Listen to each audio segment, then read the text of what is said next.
Hey everybody, this is Marley K. Hope you all are well. Today we are going to be talking about the censorship industrial complex. If you do not know what that is, it's like the military industrial complex, but it is basically tailored to or directed at us citizens and wanting those of us who speak the truth to be quiet. And if we're not, they've come up with all these methods to silence us. And I say us because I have been a victim of the censorship since 2020, since the event on social media, on Twitter, on not really on Facebook because I don't really use Facebook that much. And not on my personal website because I didn't really post a whole lot on my personal website, but definitely on Medium. If you try to speak about anything related to the 119 event, you were labeled, your work got a Wikipedia or some type of label above or beyond anything that you wrote that had certain keywords in it, and it redirected you to official government um, information that they wanted you to have, as if to say, if you talked about anything, you didn't know what you were talking about. Even doctors, even people who were in the medical community who have worked in infectious diseases for decades, professionals, went to college, studied, they were being discredited, deplatformed. And so, for me, I was like, oh, wait a minute, something ain't right. But when they deplatformed the man who created the 3-letter stuff that's in the lollipop that I can't talk about because I've already had a video pulled from this channel for talking about it. And when he was deplatformed, I knew, I was like, okay, something is up. This is huge. But as I tried to speak out about it, I find myself um, agreeing with people that I typically don't agree with, which would be, ultra conservatives. I don't consider, to some extent, I am conservative, if that's what you want to call it. But I call it traditional, or just traditional, because I'm Southern. I grew up in the Bible Belt. Um, I'm very close to my ethnic roots, cultural roots, and there's just some things that we don't do. And so cleanliness and illness and those things, like, we just were not typically accustomed to. And if we were exposed to such things, we had a way of handling them. But with this 119 event, we could not talk about what we did, and then we were targeted. If we were trying to counter any narratives or expose anything, we were labeled, we were shadow banned. We were timed out a couple of times on Twitter. I got put in Twitter jail. So, you learn from these behaviors to, I can't say these things. I can't talk about these things. And then you don't talk about these things. But you end up not telling people the truth. And then, as time progressed, we watched a lot of people die because they were not given the truth. They were not given appropriate options. And then you combine with that um, the government forcing the hands of corporations. If you want to get business and do business with us and have your contracts fulfilled, you have to make people get this stuff if they have, if you have X number of people working with you or for you. And so you had a lot of stuff happening that just was shady.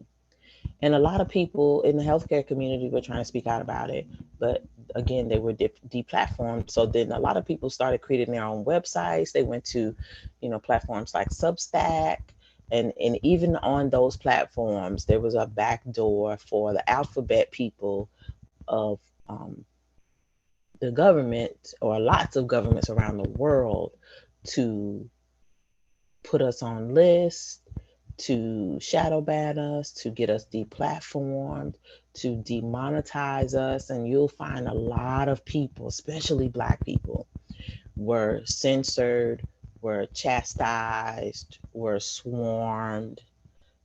We just had a lot of challenges. And so I was glad to see this committee have this weaponization of the federal government as it relates to the censorship industrial complex. So I'm going to put this report on in the description. I just want to read a little bit of it. It's 68 pages. And so here,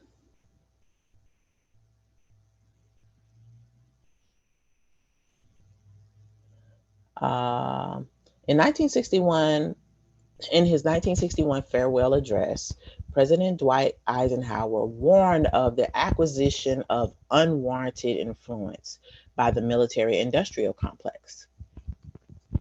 Eisenhower feared that the size and power of the complex or cluster of government contractors and the Department of Defense would endanger our liberties or democratic processes. How? Through domination of the nation's scholars by federal employment, project allocations, and the power of money. He feared public policy would become the captive of a scientific technological elite. So, again, these people know what was coming before it came. And so they always try to give you a little warning, a little heads up. But unfortunately, we citizens don't really pay attention until it's too late. Eisenhower's fears were well founded.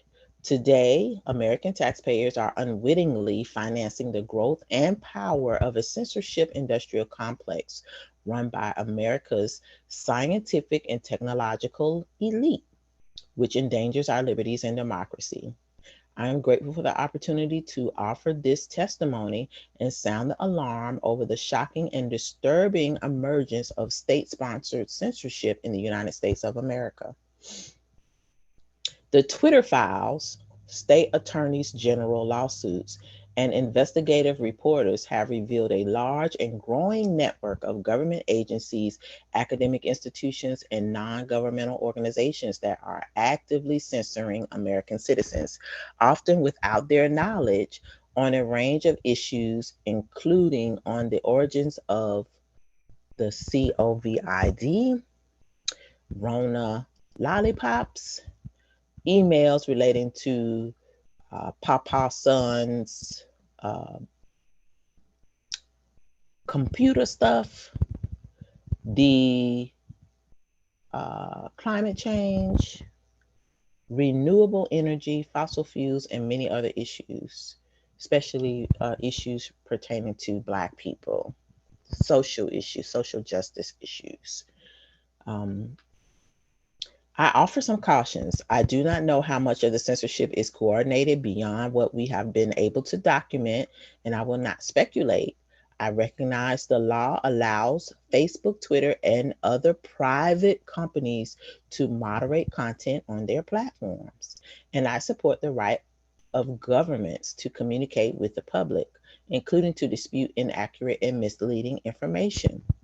But government officials have been caught repeatedly pushing social media platforms to censor disfavored users and content. Often these acts of censorship threaten the legal protection social media companies need to exist. Section 230. If government officials are directing or facilitating such censorship, notes George Washington University law professor Jonathan Turley, it raises serious First Amendment questions.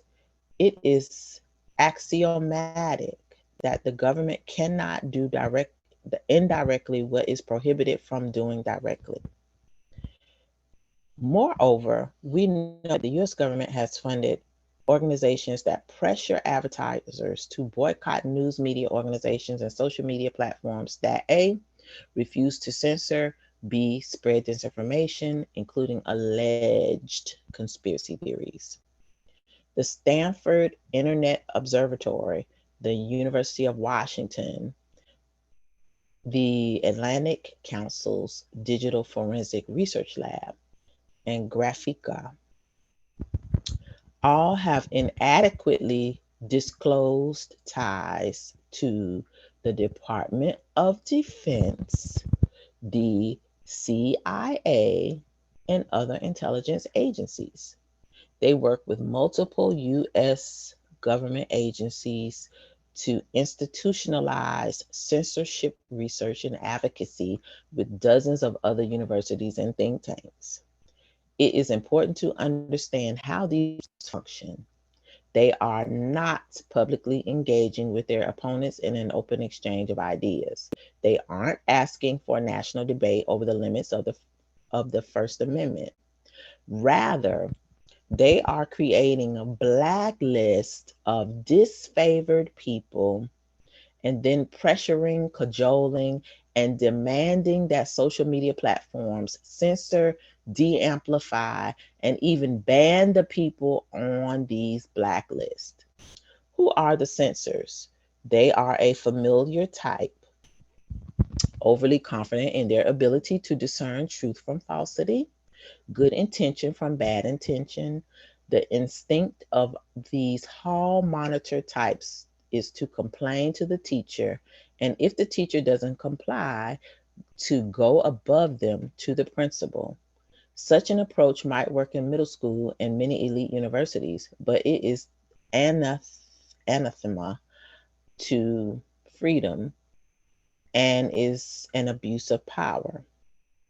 These organizations and others are also running their own influence operations, often under the guise of fact checking. Oh, the fact checking is some bull, a doo doo. I'm say a bad word. It is doo doo. Just doo doo. The intellectual leaders of the censorship complex have convinced journalists and social media executives that accurate information is different disinformation, that valid hypotheses are conspiracy theories, and that greater self censorship results in more accurate reporting. In many instances, censorship, such as labeling social media posts, is part of the influence operation aimed at discrediting factual information.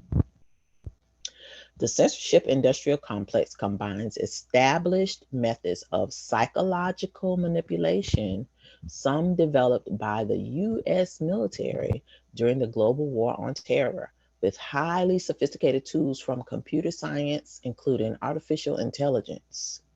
The complex's leaders are driven by the fear that the internet and social media platforms empower populist, alternative, and fringe personalities and views, which they regard as destabilizing.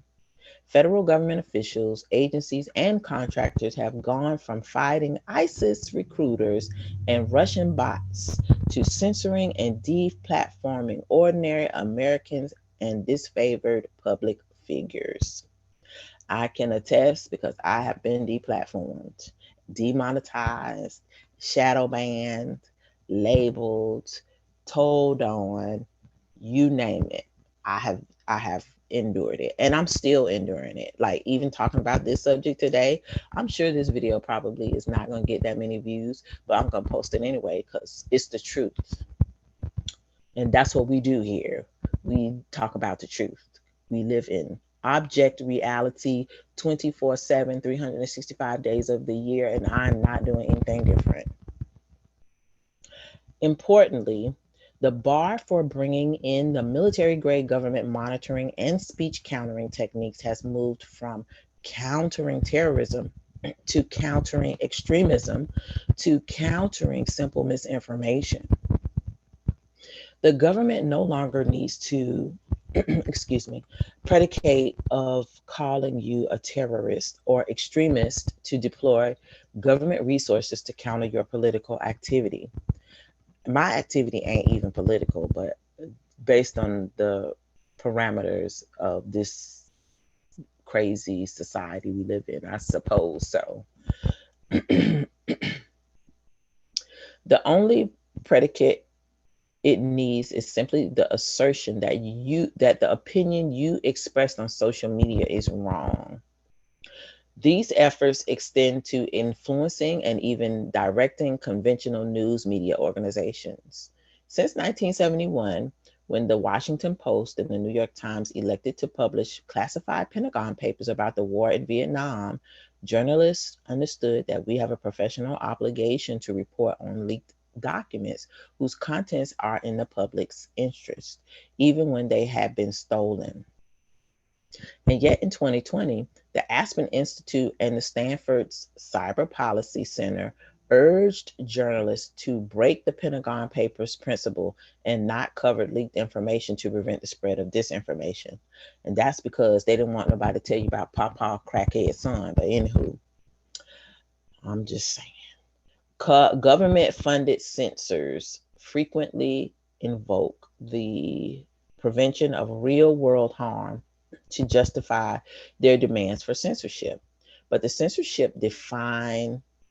define harm far more expansively than the Supreme Court does. The censors have defined harm so broadly, in fact, that they have justified Facebook censoring accurate information about Rona lollipops, for example, to prevent lollipop hesitancy. Their goal clearly is not protecting the truth, but rather persuading the public. That is the purpose of the open debate and the free exchange of ideas. Persuasion by covert means is censorship. And increasingly, the censors say their goal is to restrict information that delegitimizes governmental, industrial, and news media organizations.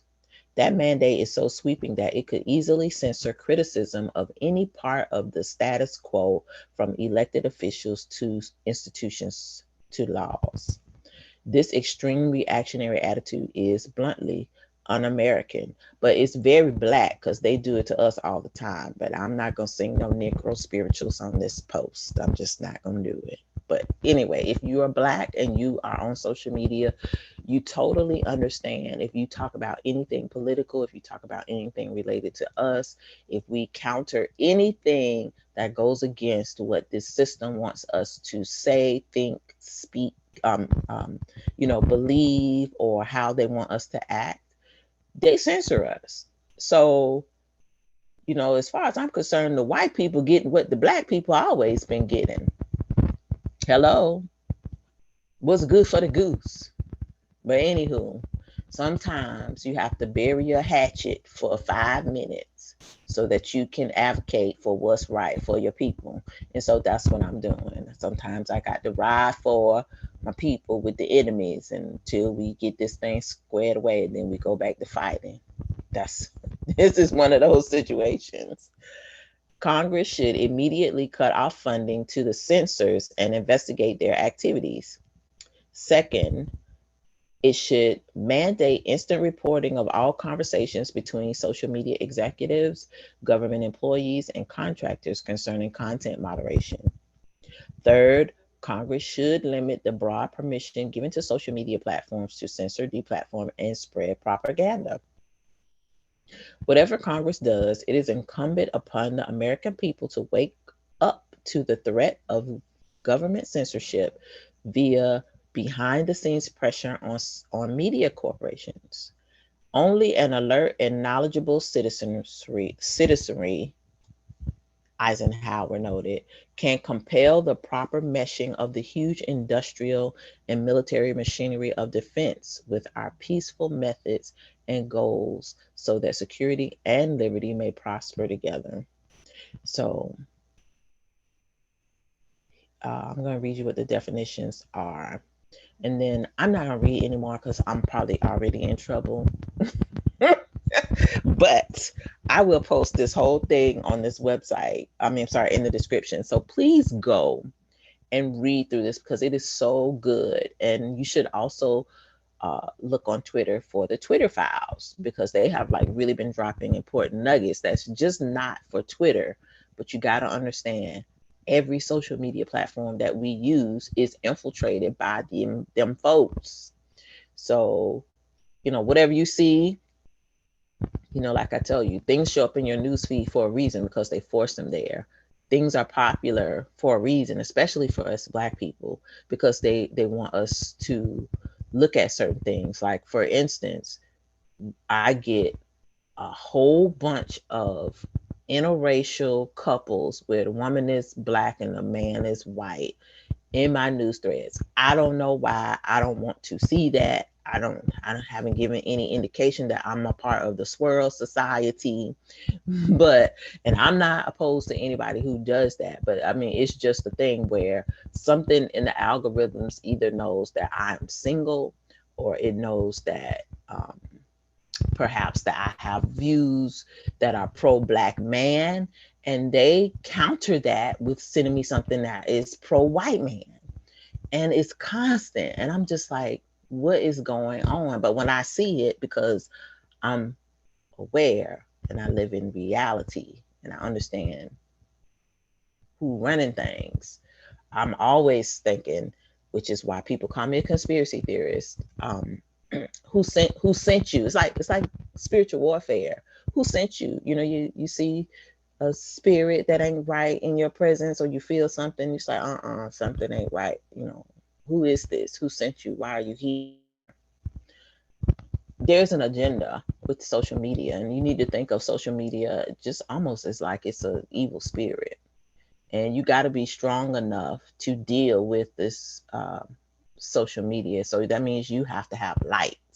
You got to have your spiritual um, self built up so that you can deal with this darkness, because really that's what we're dealing with.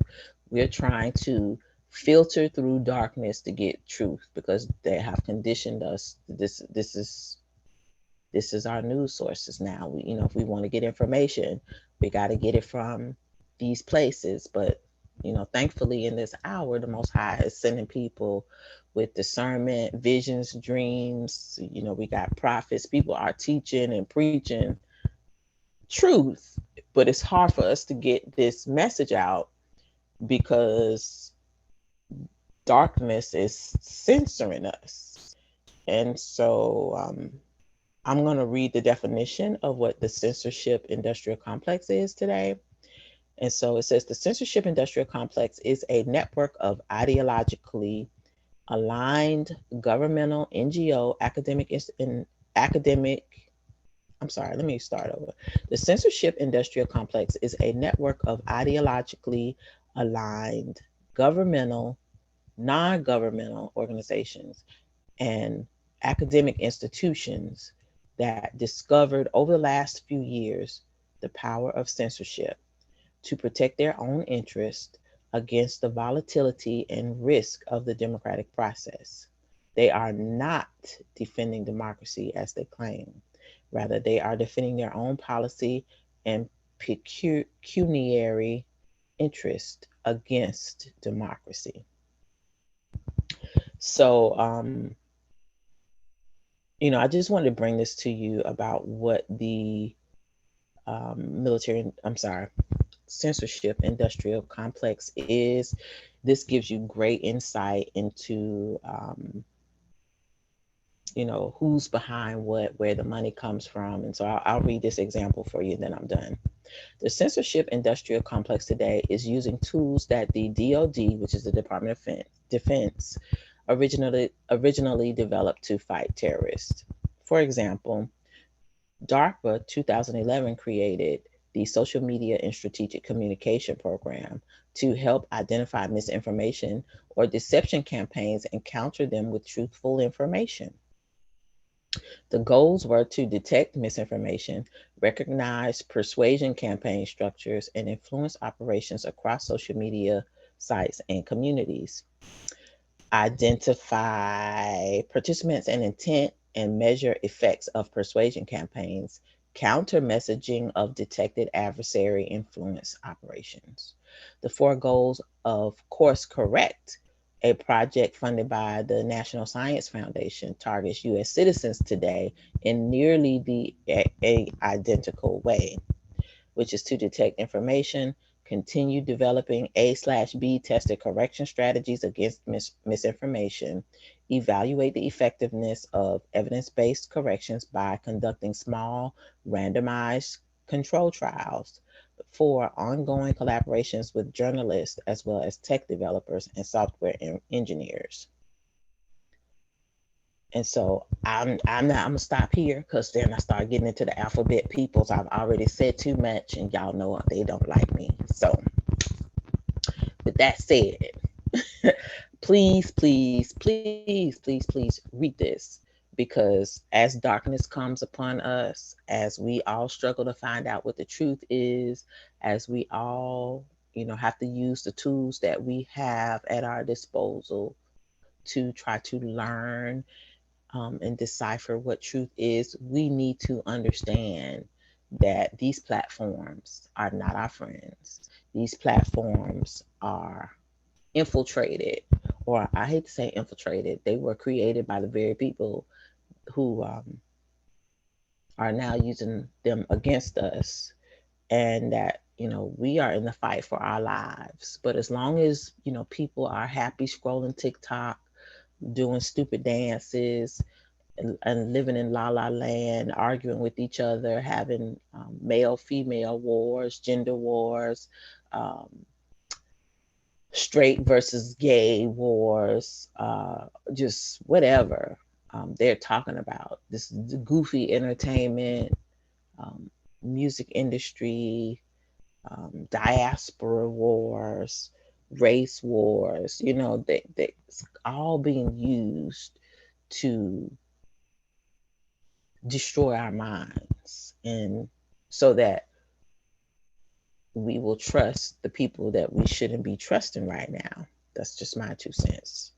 um, After reading this report, I was like, good God, anybody still walking around believing that these folks are working on our behalf, just, they're idiots.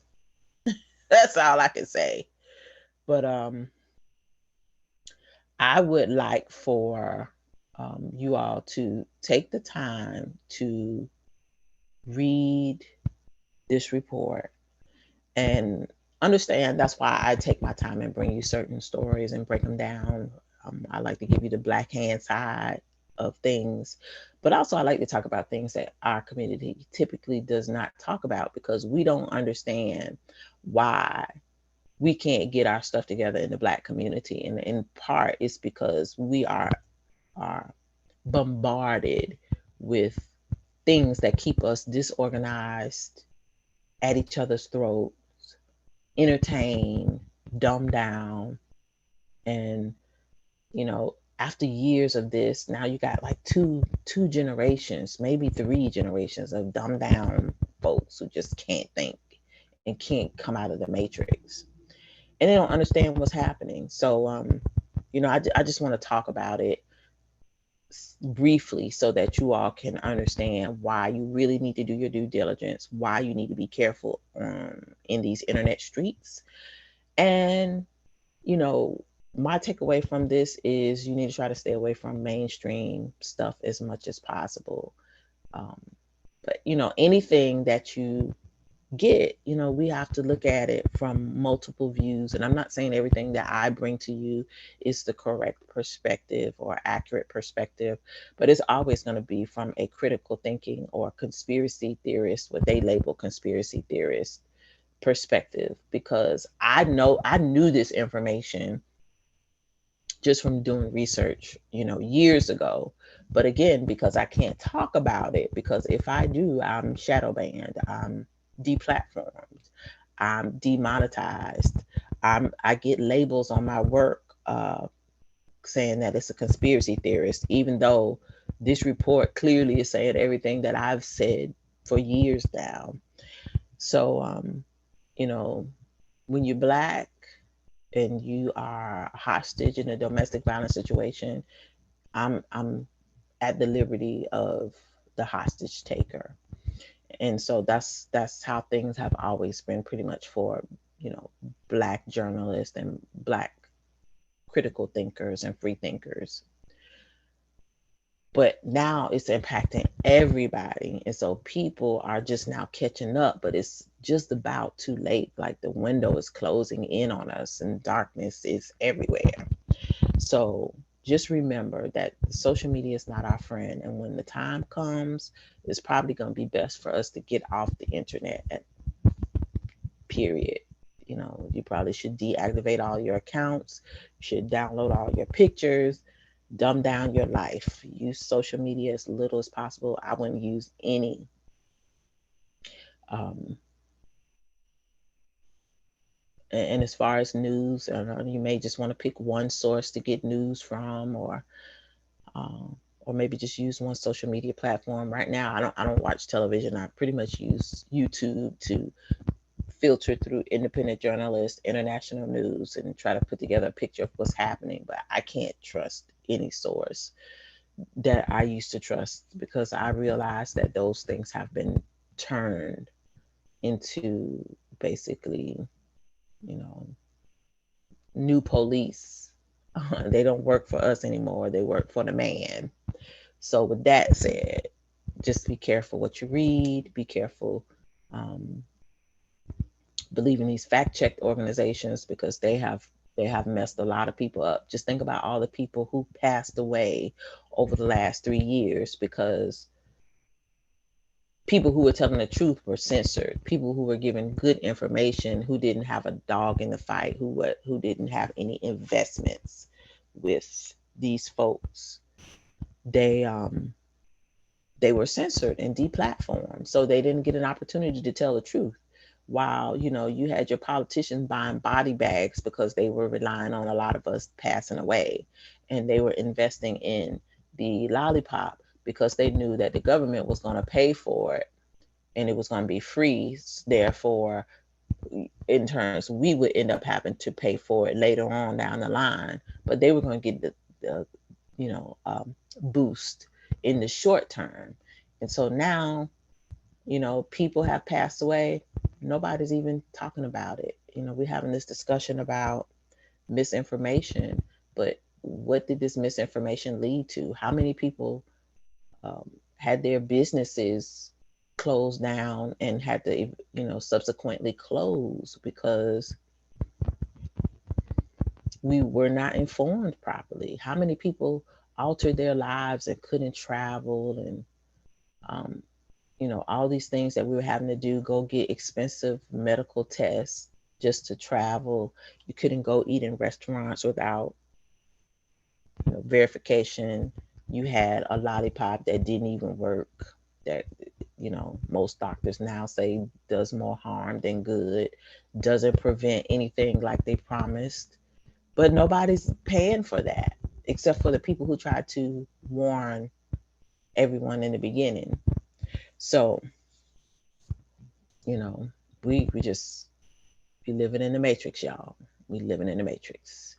And for black people, we really should be trying to come out of this system and not participate in any of this stuff. Like if you see people cutting up on videos, just scroll past them. Just, don't let the algorithms know you're not interested in that, because we got to start doing our part in countering what they send to us. Because every time we watch something stupid, or every time we uh,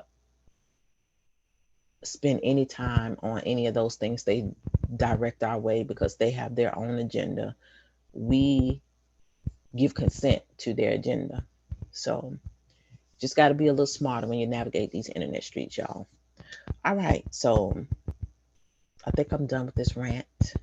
Again, please read this report. It's really important for y'all. If you're going to be on social media and on the internet, y'all need to know what time it is. This is not a game. This is not a drill. It's getting real out here. All right, like this video, please hit that all notification so that you can get all the notices if they allow you to get them, because they don't like me. Subscribe to my Rumble channel and my Odyssey channel in the event that this channel is taken down, especially after this report, because they don't like me. And just remember that, you know, we can't fear what they're doing. They're not going to stop doing this, but knowing is half the battle. Like, Watchman Nehemiah told us the other day. Misinformation, disinformation is deception. And you got to understand the times that we're living in, especially if you're a believer and you know what time we're living in. It's almost time for us to be up out of here. So deception is the order of the day. Do not be deceived. Keep watch. Keep those laws, statutes, and commandments. Repent. Stay prayed up. Get in your word. Get strong. Let's fight this darkness with our light. This is Marley K, and I am out of here.